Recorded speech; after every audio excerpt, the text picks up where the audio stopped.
Do you really need to attend every meeting where someone like you needs to be present?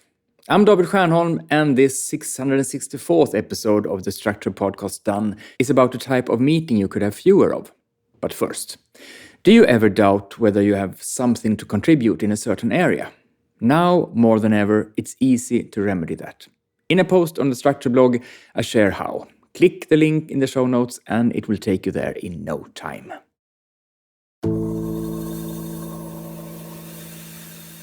You may have recurring meetings where your presence is somewhat of a duplicate. I admit that might sound a bit disrespectful, but what I mean is meetings where your role is shared by other participants. Imagine, for example, that you are the team leader of one of the organization's 3 teams of a certain type. Every week, you attend a larger meeting where all 3 team leaders are present, along with representatives from other functions. Or you are a developer, and from time to time, you and your closest developer colleagues are invited to a meeting where having the developer perspective is important. In such meetings, your role might be to represent your function, share your expert perspective, or something similar. The question is whether everyone in the same role needs to attend these meetings. Are you all indispensable at the same time, or could you take turns? If you have too many meetings during the week, this is one you could have fewer of.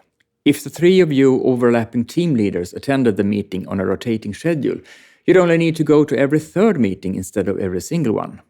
Before the meeting, the 2 not attending could update the one who will participate with what's needed and then receive feedback afterward on what was discussed, either directly or indirectly through meeting notes or wherever the outcome of the meeting is documented, such as in your planning tool.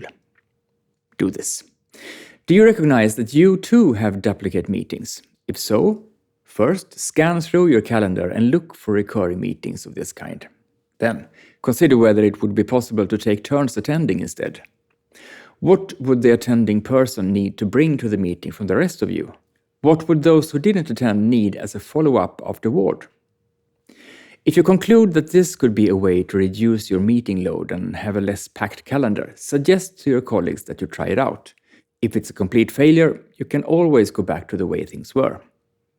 One final note. Meetings are necessary and an important part of working together, so my goal is not to eliminate all meetings.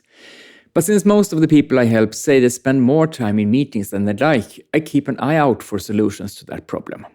The day someone tells me they want more meetings during the day, I'll definitely find a structure trick for that. But so far, that hasn't happened. Because if you attend fewer duplicate meetings, you'll have less booked time in your calendar. Time you can spend doing what you promised to do in your meetings, for instance. When your time is freer, you can be more flexible about what you do and when, and respond more quickly to unexpected, urgent matters that require your involvement. Do you have an example of what a duplicate meeting is for you? Tell me about it. The team leader example came up in a structured training session recently, and I'd love to hear more. You can reach me as usual at david@stiernholm.com.